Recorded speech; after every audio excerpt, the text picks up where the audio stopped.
Wow. And that, ladies and gentlemen, that takes a lot of years of practice, right, Bobby? Somewhat. And an apartment where your neighbors don't mind the drums. Well, that too. A lot of musicians have that problem, right? Rehearsing when they're first starting, if you have a trumpet and your neighbors it's not even just drums. Anybody plays trumpet, saxophone.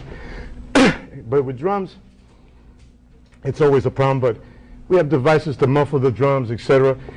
I remember my son, when he was very small, he used to go over to my kit, start banging, and I'd be sleeping. Because as musicians, we work late hours, and we get in like 3 or 4 in the morning. Wakes up early in the morning. He would be my alarm clock, and I'd be going, Robertito, stop. Because he would take the towels off the drums. I'd say, play with the towels with the muffled sound. He goes, no, but it doesn't make any sound. Absolutely. You know?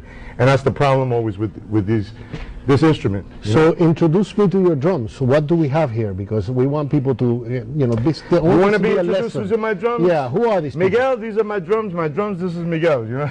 Seriously, what is this all about? I mean, we have, first of all, you have a wonderful website that is about to be updated. Folks should know that you can actually play Bobby Sanaria's drums right on his website. And let me show you. This is, first of all, this is a picture of you performing with Mongo Santa Maria, and there you are when you were a young guy. That's right, when I was good looking. That was in 1982. That was actually the filming of a TV show called Heat Wave, and through Mongo, that was the first big gig that I did, that I got to travel internationally all over the world, and a great icon of Afro-Cuban jazz, and of Cuban music. And if you go back, if you touch this, you can check out some other pictures.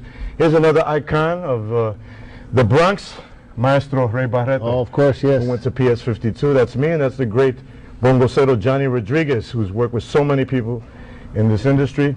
Let's look at some other pictures. Here's a picture that I know your viewers will like. Oh, wow. This is a concert in 1992 at Town Hall when I played with Mario Bauzá. Machito is there? No. This is Mario Bauzá, the father of Afro-Cuban jazz. And I don't see Machito, but I see Tito. Tito Puente, Maestro Tito Puente. This is Rudy Calzado, the great Cuban vocalist. Myself, I looked a lot different back then. Yes, you did. Charlie Medina, the great baritone saxophonist. The late, great Mauricio Smith, who I spoke about before. Danny Hayes, great trumpeter who no longer is with us. Ross Konikoff, who many of you have seen him performing on the Broadway show Cats. Victor Paz, the great lead trumpeter from Panama. Gentlemen we call in our industry Mr. Smooth, Joe Gonzalez on the bongo.